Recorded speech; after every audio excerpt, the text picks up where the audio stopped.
গণহত্যার বিচার শেষ না হওয়া পর্যন্ত আওয়ামী লীগের সব কার্যক্রম নিষিদ্ধে প্রজ্ঞাপন জারি, নিবন্ধন স্থগিত করল নির্বাচন কমিশন।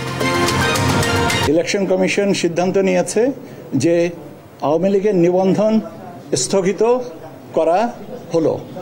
সেই অনুযায়ী আমরা আজকে গেজেট নোটিফিকেশনটা জারি করেছি। আওয়ামী লীগ নিষিদ্ধের বিষয়ে বৈশ্বিক সমর্থন আছে বললেন প্রেস সচিব। বাংলাদেশি গণমাধ্যম ব্লক করায় ভারতের কড়া সমালোচনা। জুলাই গণহত্যায় শেখ হাসিনা, কামাল ও মামুনের বিরুদ্ধে ট্রাইব্যুনালে তদন্ত প্রতিবেদন জমা, 5 অভিযোগ জানালেন চিফ প্রসিকিউটর। শেখ হাসিনা সহ 3 জনের বিরুদ্ধে আজকে একটি অভিযোগপত্র আন্তর্জাতিক অপরাধ ট্রাইব্যুনালের চিফ প্রসিকিউটর বরাবরে আইন অনুযায়ী দাখিল করেছেন। পুলিশের কাছে নয়, মারণাস্ত্র থাকবে এপিবিএন এর হাতে, জানালেন স্বরাষ্ট্র উপদেষ্টা। র্যাব পুনর্গঠনে হচ্ছে 5 সদস্যের কমিটি। সাইকেল কিনতে টাকা চুরি দেখে ফেলায় 2 খালাকে হত্যা, শেওড়াপাড়ায় নৃশংসভাবে খুনের ঘটনায় জড়িতকে 24 ঘন্টায় গ্রেফতার। টেকনাফের নাফ নদী থেকে গুলি করে 3 বাংলাদেশিকে ধরে নিয়ে গেছে আরাকান আর্মি, উদ্ধারের চেষ্টা চালাচ্ছে স্থানীয় প্রশাসন। এবং ভারতীয় সামরিক বাহিনীর তীব্র অভিযানের মুখে পাকিস্তানের নতি শিকার, জাতির উদ্দেশ্যে দেয়া ভাষণে দাবি নরেন্দ্র মোদীর। দর্শক, আমন্ত্রণ সংবাদপত্রে শুনছিলেন শিরোনামগুলো, সঙ্গে থাকছে আমি তানজিয়া জুথি। জুলাই গণহত্যার বিচার না হওয়া পর্যন্ত আওয়ামী লীগের সব ধরনের কার্যক্রম নিষিদ্ধ ঘোষণা করে প্রজ্ঞাপন জারি করেছে অন্তর্বর্তী সরকার। সভা সমাবেশের পাশাপাশি নিষিদ্ধ করা হয়েছে অনলাইন সহ সব ধরনের কার্যক্রম। সোমবার বিকেলে স্বরাষ্ট্র মন্ত্রণালয়ে এই প্রজ্ঞাপন জারি করা হয়। প্রজ্ঞাপনে আওয়ামী লীগের সব অঙ্গ সংগঠন, সহযোগী সংগঠন ও ভাতৃপ্রতিম সংগঠনের নেতাকর্মীদের বিরুদ্ধে আন্তর্জাতিক অপরাধ ট্রাইব্যুনালে বিচার কার্য সম্পন্ন না হওয়া পর্যন্ত কোনো ধরনের প্রকাশনা, মিছিল, সভা সমাবেশ, সম্মেলন আয়োজন সহ যাবতীয় কর্মকাণ্ড নিষিদ্ধ ঘোষণা করেছে অন্তর্বর্তী সরকার। এছাড়া ফেসবুক পেজ সহ সাইবার স্পেসেও কার্যক্রম চালাতে পারবে না আওয়ামী লীগ।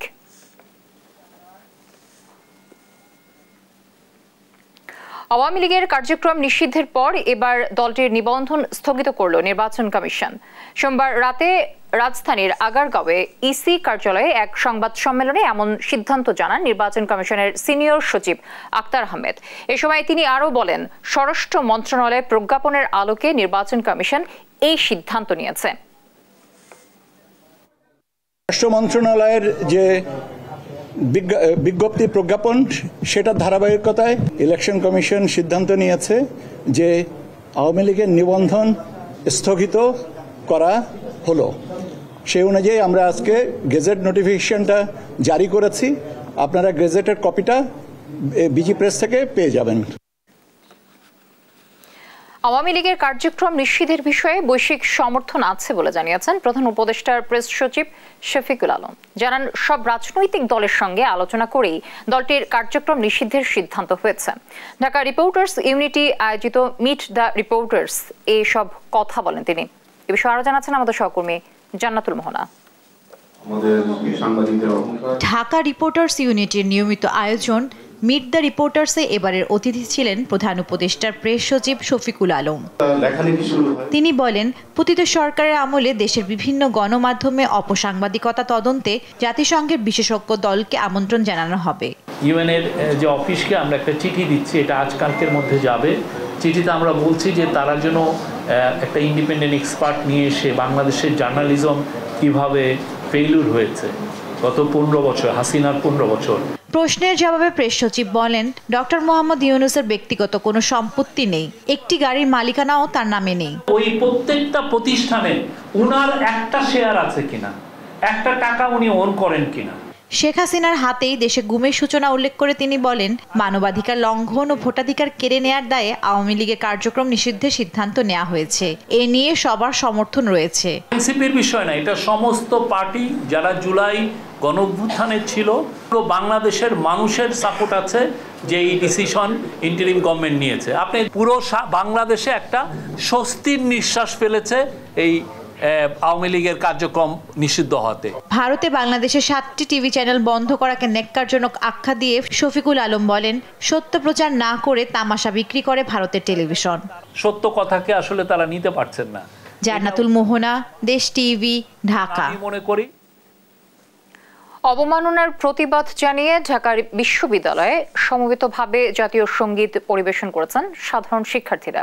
সোমবার সন্ধ্যা 7:30টায় রাজু ভাস্কর্যের পাদদেশে সমবেতভাবে জাতীয় সঙ্গীত পরিবেশন করেন তারা। এ সময় সাধারণ শিক্ষার্থীরা বলেন, সম্প্রতি শাহবাগে জাতীয় সঙ্গীত পরিবেশনের সময় একটি পক্ষ ভুয়া বলে অবমাননা করে। এর প্রতিবাদে এই কর্মসূচি করা হয়েছে। তারা আরও জানান, বাংলাদেশি হিসেবে জাতীয় পতাকা এবং জাতীয় সঙ্গীতের অবমাননা কোনোভাবেই মেনে নেওয়া হবে না। বাংলাদেশে কেউ রাজনীতি করতে হলে বাংলাদেশপন্থী হয়েই করতে হবে বলে মন্তব্য করেন তারা। জুলাই আগস্টে শেখ হাসিনার বিরুদ্ধে নির্বিচারে হত্যার নির্দেশনা, প্ররোচনা ও উস্কানি সহ 5 অভিযোগের প্রমাণ মিলেছে বলে জানিয়েছেন ট্রাইব্যুনালের চিফ প্রসিকিউটর। একই সঙ্গে আসাদুজ্জামান খান কামাল ও চৌধুরী আব্দুল্লাহ আল মামুনের বিরুদ্ধেও মিলেছে একই অপরাধের প্রমাণ। সোমবার তাদের বিরুদ্ধে জুলাই হত্যা মামলার তদন্ত প্রতিবেদনে এসব অভিযোগ উঠে আসে। এর মাধ্যমে চলতি মাসেই শেখ হাসিনা সহ 3 জনের বিরুদ্ধে আনুষ্ঠানিক বিচার কাজ শুরু হবে। সাবরিনা মজুমদারের রিপোর্টে আমরা বাকিটা জানব। গেল বছরের জুলাই আগস্ট রাস্তায় তখত নিরস্ত্র ছাত্র জনতা, বিপরীতে আগ্নেয়াস্ত্র হাতে পুলিশ ও আওয়ামী লীগের নেতাকর্মীরা। চলছে নির্বিচারে গুলি ও হামলা। এরই মধ্যে শিক্ষার্থীদের কোটা সংস্কার আন্দোলনের সরাসরি নির্দেশ, উস্কানি দেন সাবেক প্রধানমন্ত্রী শেখ হাসিনা। মুক্তিযোদ্ধাদের নাতিপুতিরাও পাবে না, তাহলে কি রাজাকারের নাতিপুতিরা পাবে? 3 সপ্তাহে নির্বিচারে হত্যা করা হয় 1400-এর বেশি ছাত্র জনতাকে, আহত হয় প্রায় 25,000 ছাত্র জনতা। শেখ হাসিনাকে প্রধান আসামি করে জুলাই গণহত্যার মামলার তদন্ত প্রতিবেদন প্রসিকিউশনে দাখিল করেছে তদন্ত সংস্থা। আর এই তদন্ত প্রতিবেদনে অভিযুক্ত করা হয় আসাদুজ্জামান খান কামাল, সাবেক আইজিপি চৌধুরী আব্দুল্লাহ আল মামুনকেও। পরে এ বিষয়ে সংবাদ সম্মেলনের আয়োজন করে আন্তর্জাতিক অপরাধ ট্রাইব্যুনালের প্রসিকিউশন। শুরুতে চিফ প্রসিকিউটর বলেন, তদন্ত প্রতিবেদন হাতে পেতে সময় লেগেছে 6 মাস 28 দিন। জুলাই আগস্ট গণহত্যার মাস্টারমাইন্ড হিসেবে প্রাথমিকভাবে শেখ হাসিনার বিরুদ্ধে হত্যার নির্দেশনা, প্ররোচনা, উস্কানি সহ 5টি অভিযোগ আনা হয়েছে।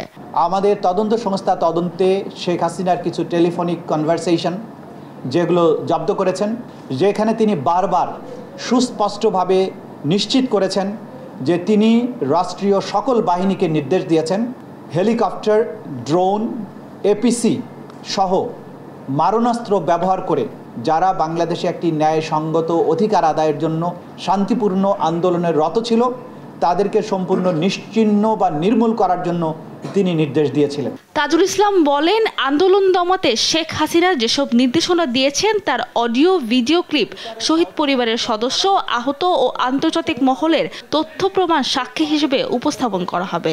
তবে সংগঠন হিসেবে আওয়ামী লীগের বিষয়ে আইন পর্যালোচনা করে সিদ্ধান্ত নেওয়া হবে। আমাদের তদন্ত সংস্থার কাছে যদি মনে হয় হ্যাঁ এই দলটি রাজনৈতিকভাবে মানবতা বিরোধী অপরাধের সাথে সম্পৃক্ত হয়েছে, তাদের বিরুদ্ধে তদন্ত করা দরকার, তাহলে আইন অনুযায়ী তদন্ত প্রক্রিয়া শুরু হবে এবং যা যা আইনের ব্যবস্থা আছে সেগুলো চলমান হবে। মাত্র আইনটা হয়েছে, এখনই এই বিষয়ে মন্তব্য করার সময় আসেনি। এটি হবে শেখ হাসিনার বিরুদ্ধে আন্তর্জাতিক অপরাধ ট্রাইব্যুনালে দাখিল হওয়া প্রথম প্রতিবেদন। এ মাসে শেখ হাসিনা সহ 3 জনের বিরুদ্ধে আনুষ্ঠানিক বিচার শুরুর প্রত্যাশা প্রসিকিউশনের। বিদ্যমান এখন আছে। সাবরিনা মজুমদার, দেশ টিভি, ঢাকা। উত্তরায় জুলাই আগস্ট গণহত্যার মামলার তদন্ত প্রতিবেদন 20 জুলাই এবং শাপলা চত্বর গণহত্যার মামলার তদন্ত প্রতিবেদন 12 আগস্ট দাখিলের নির্দেশ দিয়েছেন ট্রাইব্যুনাল। সোমবার সকালে এই 2 মামলায় উত্তর সিটি কর্পোরেশনের সাবেক মেয়র আতিকুল ইসলাম, সাবেক সেনা কর্মকর্তা জিয়াউল আহসান, সাবেক স্বরাষ্ট্র প্রতিমন্ত্রী শামসুল হক টুকু সহ 13 জনকে হাজির করা হয়। এর আগে তাদের মানবতা বিরোধী অপরাধের অভিযোগে গ্রেফতার দেখিয়ে কারাগারে পাঠানোর নির্দেশ দিয়েছিলেন আন্তর্জাতিক অপরাধ ট্রাইব্যুনাল। এদিকে মতিঝিলের শাপলা চত্বরে 2013 সালের 5 মে হেফাজতের সমাবেশে হত্যার ঘটনায় সাবেক প্রধানমন্ত্রী শেখ হাসিনার সাবেক স্বরাষ্ট্রমন্ত্রী মহিউদ্দিন খান আলমগীর, ইমরান এইচ সরকার সহ 5 জনের বিরুদ্ধে গ্রেফতারি পরোয়ানা জারি করেছিল ট্রাইব্যুনাল। অন্তর্বর্তী সরকার কোনো দেশপ্রেমিক সরকার নয়। এই সরকার ইচ্ছাকৃতভাবে অপকর্ম করে কারো উদ্দেশ্য সফল করার চেষ্টা করছে বলে মন্তব্য করেছেন বিএনপির স্থায়ী কমিটির সদস্য মির্জা আব্বাস। আর দলটির সিনিয়র যুগ্ম মহাসচিব রুহুল কবির রিজভী বলেন, স্বাস্থ্য খাতে উন্নতির জন্য বাজেটে কতটুকু বরাদ্দ থাকবে তার আলামত দৃশ্যমান থাকা জরুরি। সকালে জাতীয় প্রেস ক্লাবে আলাদা অনুষ্ঠানে এসব কথা বলেন তারা। নিয়াজ মোর্শেদের প্রতিবেদন। সোমবার সকালে জাতীয় প্রেস ক্লাবে সাবেক এমপি নাসিরউদ্দিন পিন্টুর 10ম মৃত্যুবার্ষিকী উপলক্ষে আয়োজন করা হয় আলোচনা সভার। এই সময় বিএনপির স্থায়ী কমিটির সদস্য মির্জা আব্বাস বলেন, বর্তমান সরকার ইচ্ছাকৃতভাবে নানা অপকর্ম করে একটি বিশেষ গোষ্ঠীর স্বার্থ রক্ষার চেষ্টা করছে। দেশকে ফিলিস্তিন গাজা বানাতে চাই না। আমরা এই দেশে আমরা লক্ষ্য করছি অনেক বিদেশিদের আগমন ঘটেছে, সন্দেহভাজন বিদেশিদের আগমন ঘটেছে। বিভিন্ন সময় তারা বিভিন্ন মিশন নিয়ে আসতেছে। আর আওয়ামী লীগ পুনর্বাসন করতে চায় বিএনপি, এমন বদনাম যারা ছড়াচ্ছে তারা দেশ ও জাতির শত্রু বলেও মন্তব্য করেন মির্জা আব্বাস। প্রশ্ন রাখেন অন্তর্বর্তী সরকারের দেশপ্রেম নিয়েও। যারা আজকে বলে যে বিএনপি পুনর্বাসিত করতে চায় তারা আসলে দেশ এবং জাতির শত্রু। কারণ একমাত্র বিএনপি একমাত্র আছে বাংলাদেশকে এখন বিদেশি শত্রুর হাত থেকে রক্ষা করার জন্য। প্রেস ক্লাবে অন্য এক অনুষ্ঠানে বিএনপির সিনিয়র যুগ্ম মহাসচিব রুহুল কবির রিজভী বলেন, আবেগের বশবর্তী হয়ে সরকারের এমন কোনো সিদ্ধান্ত নেওয়া উচিত হবে না যাতে বিপদ বেড়ে যায়। হঠাৎ আবেগবশত কোনো সিদ্ধান্ত নিন না, অনেক দূর তাকিয়ে আপনারা সিদ্ধান্ত নিন। এখন থেকে এমন কিছু আপনারা উদ্যোগ গ্রহণ করতেন যেটা একটা দৃষ্টান্ত হয়ে থাকতো। আপনারা সংস্কারের কথা বলছেন, আপনারা কিছু সংস্কার আপনার ক্ষমতায় থাকতেই দেখান না কেন? স্বাস্থ্য খাত উন্নতির জন্য বাজেটে কতটুকু বরাদ্দ থাকবে তার আলামত দৃশ্যমান থাকা দরকার বলেও মন্তব্য করেন রিজভী। বাজেটে যে বরাদ্দ রাখা দরকার। নিয়াজ মোর্শেদ, দেশ টিভি, ঢাকা। পুলিশের হাতে আর থাকছে না কোনো মারণাস্ত্র, যাদের হাতে রয়েছে সেগুলো ফিরিয়ে নেওয়া হবে বলে জানিয়েছেন স্বরাষ্ট্র উপদেষ্টা জাহাঙ্গীর আলম চৌধুরী। এ সময় র্যাব পুনর্গঠনে কমিটি গঠনের কথাও জানান তিনি। সেই সঙ্গে ঈদের আগে শ্রমিকদের বেতন বোনাস পরিশোধের নির্দেশনা দেওয়া হয়েছে বলেও জানান উপদেষ্টা। ইউসুফ ভূঁইয়া রিপোর্ট। আইন শৃঙ্খলা ও সাম্প্রতিক ইস্যু নিয়ে সোমবার সচিবালয়ে উপদেষ্টা পরিষদ কমিটির বৈঠক শেষে ব্রিফিং করেন স্বরাষ্ট্র উপদেষ্টা জাহাঙ্গীর আলম চৌধুরী। এ সময় পুলিশের হাতে আর কোনো মারণাস্ত্র না রাখার সিদ্ধান্ত জানান স্বরাষ্ট্র উপদেষ্টা। যাদের হাতে রয়েছে সেগুলো নেওয়া হবে ফেরত। পুলিশের হাতে যেন আর কোনো মরণাস্ত্র না থাকে, এইগুলি তাদের জমা দিয়ে দিতে হবে। কোনো মরণাস্ত্র পুলিশের হাতে থাকবে না, বাট এপি ব্যাটালিয়নের হাতে থাকবে। এপি ব্যাটালিয়নের কাজ কিন্তু অন্য পুলিশের থেকে একটু ডিফারেন্ট। র্যাব পুনর্গঠন নিয়েও কথা বলেন উপদেষ্টা জাহাঙ্গীর আলম। বলেন, র্যাব পুনর্গঠনে করা হয়েছে 5 সদস্যের কমিটি। বাহিনীটির নাম ও পোশাক পরিবর্তনের বিষয়েও সিদ্ধান্ত দ্রুত হচ্ছে বলে জানান তিনি। র্যাব এই পুনর্গঠন কিভাবে হবে, এটা এই নামে থাকবে কিনা, এই ড্রেস থাকবে কিনা, বা এই ফোর্স থাকবে কিনা, বা কিভাবে অর্গানাইজ হবে, এই জন্য আমরা একটা কমিটি করে দিয়ে দিচ্ছি। ওইটা একজন উপদেষ্টার নেতৃত্বে একটা কমিটি করে দেওয়া হয়েছে এবং কয়েকটা বাহিনীর হেডদের এটা মেম্বার করে দেওয়া হয়েছে। এছাড়া ঈদের আগে শ্রমিকদের বেতন বোনাস পরিশোধে কারখানা মালিকদের কঠোর বার্তা দেন স্বরাষ্ট্র উপদেষ্টা। গার্মেন্টস শ্রমিকদের বেতন ঈদের আগে পরিশোধ করে দিতে হবে। যারা বেতন পাওয়ার যোগ্য তাদের বেতন দিতে হবে, কিন্তু আবার যেই সব শ্রমিকরা তাদের কোনো অবৈধ দাবি নিয়ে যদি রাস্তায় হাঁটে তাদের আমরা কিন্তু কোনো অবস্থায় রাস্তায় বা কোথাও স্থান করতে দেব না। তাদের বৈধ দাবি মালিকরা অবশ্যই পরিশোধ করতে হবে। এদিকে ঈদ যাত্রা সহজ করতে ও সড়কে চাঁদাবাজি বন্ধে বিভিন্ন নির্দেশনা দেওয়ার কথাও জানান জাহাঙ্গীর আলম। ইউসুফ ভূঁইয়া, দেশ টিভি, ঢাকা। সদিচ্ছা থাকলে চলমান সুবিধায় স্বাস্থ্য খাতে সেবা আরও 25 ভাগ উন্নতি করা সম্ভব। এ খাতের সমস্যা নিয়ে পরস্পরকে দোষারোপ না করে সবাইকে সম্মিলিতভাবে কাজ করার আহ্বান জানিয়েছেন প্রধান উপদেষ্টা ডক্টর মোহাম্মদ ইউনূস। 2 দিনের সিভিল সার্জন সম্মেলন উদ্বোধন অনুষ্ঠানে এসব কথা বলেন তিনি। নাফিয়া ফারজানা রিপোর্ট।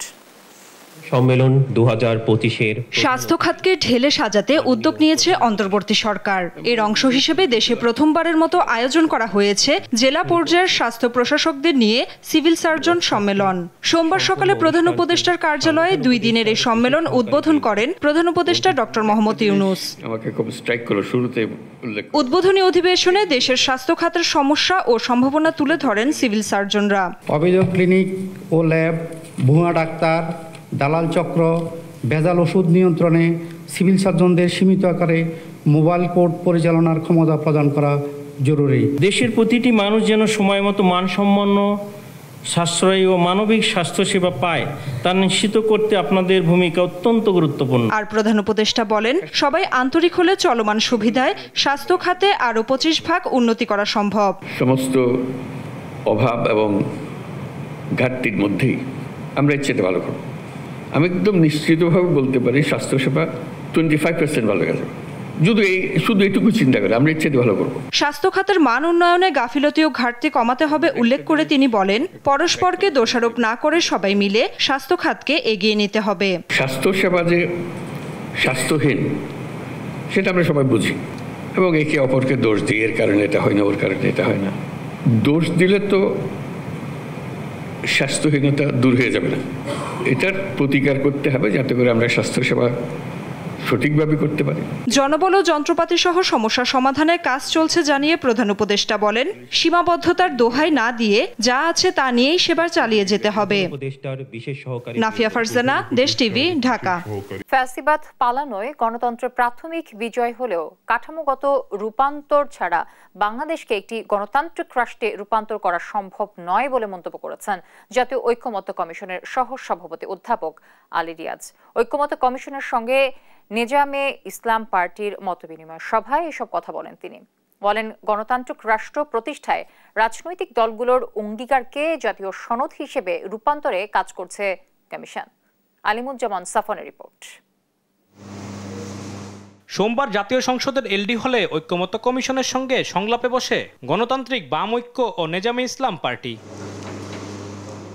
সংলাপ শুরুর আগে সূচনা বক্তব্যে জাতীয় ঐকমত্য কমিশনের সহসভাপতি অধ্যাপক আলী রিয়াজ বলেন, গণতান্ত্রিক রাষ্ট্র প্রতিষ্ঠায় রাজনৈতিক দলগুলোর অঙ্গীকারকে জাতীয় সনদ হিসাবে রূপান্তরে কাজ করছে কমিশন। তবে কাঠামোগত রূপান্তর ছাড়া গণতান্ত্রিক রাষ্ট্রে রূপ দেয়া সম্ভব নয় বলে মন্তব্য করেন তিনি। ফ্যাসিবাদী শাসক পলায়ন করেছেন, কিন্তু কাঠামোগত রূপান্তর ছাড়া বাংলাদেশকে একটি গণতান্ত্রিক রাষ্ট্রে রূপান্তর করা যাবে না। প্রত্যেকেরই দেশপ্রেম এবং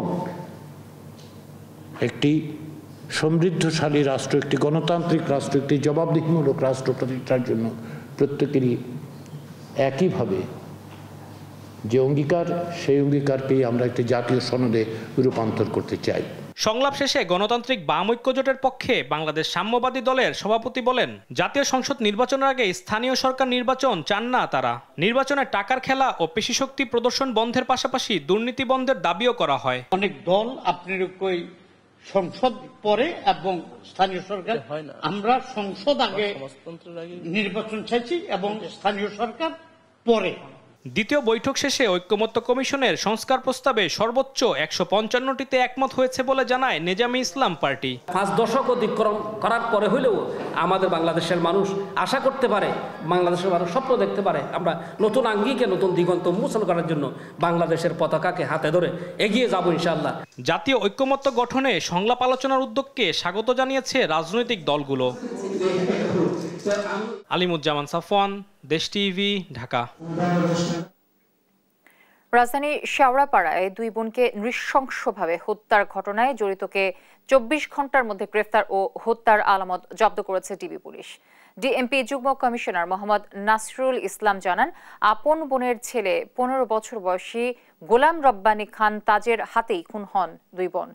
সাইকেল কেনার টাকা চুরি করতে গেলে খালা দেখে ফেলায় ছুরিকাঘাত করে হত্যা করে তাদের। তাইফুর রহমান তুহিনের প্রতিবেদনে বিস্তারিত জানব আমরা। গত শুক্রবার দুপুর 12:50 পর রাজধানীর শেওড়াপাড়ার ভাড়া বাসায় খুন হন মরিয়ম বেগম ও তার বোন সুফিয়া বেগম। এরপর তদন্ত শুরু করে ডিবি, সংগ্রহ করে সিসিটিভি ফুটেজ, যেখানে দেখা যায় একটি ছেলে জিন্স প্যান্ট, টি শার্ট, মুখে মাস্ক পরে প্রবেশ করছেন ভিকটিমের বাসায়। কিছুক্ষণ পর পোশাক পরিবর্তন করে বের হয়ে যেতে দেখা যায় তাকে। ভিডিও ফুটেজ বিশ্লেষণ করে নিহতের ভাগ্নে গোলাম রব্বানী খান ওরফে তাজকে গ্রেপ্তার করে ডিবি। উদ্ধার করে রক্তমাখা জামা, প্যান্ট ও জুতো। রোববার ডিবি মিডিয়া সেন্টারে সংবাদ সম্মেলনে হত্যাকাণ্ডের নেপথ্যের কারণ তুলে ধরেন ডিএমপির যুগ্ম কমিশনার মোহাম্মদ নাসিরুল ইসলাম। বাইসাইকেল কেনার জন্য টাকা সংগ্রহের উদ্দেশ্যে সে তার খালার বাসায় আসে। খালা যখন তাকে লেবুর শরবত দিয়ে আপ্যায়ন করার জন্য ডাইনিং টেবিলে চাকু দিয়ে লেবু কাটছিল, ঠিক এই মুহূর্তে সে তার খালার লিভিং রুমে ঢুকে সেখান থেকে খালার মানিব্যাগ থেকে টাকা চুরি করে। টাকা চুরি করার ঘটনাটি তার খালার চোখে পড়ে। তার খালা যখন তাকে চার্জ করে তখন সে দিক বিদিক হয়ে ডাইনিং টেবিলের এখানে এসে ওই চাকু দিয়ে তার খালার পেটে আঘাত করে এবং রান্নাঘরে ঢুকে পাটা পুতা, শিল পাটা যেটা, সেটা পুতা এনে প্রথমে ছোট খালার মাথায় আঘাত করে, পরবর্তীতে বড় খালাকে আঘাত করে। এ হত্যাকাণ্ডের পিছনে আরো কেউ জড়িত আছে কিনা তা তদন্ত করে দেখছে পুলিশ। আমরা বিষয়টি তদন্তের বিবেচনায় রেখেছি যে নেপথ্যে অন্য কারো সংশ্লিষ্টতা আছে কিনা। এ ঘটনায় মিরপুর মডেল থানায় একটি হত্যা মামলা দায়ের করেছে নিহতের পরিবার। থানায় একটি মামলা রুজু করে। তাইফুর রহমান তুহিন, দেশ টিভি, ঢাকা।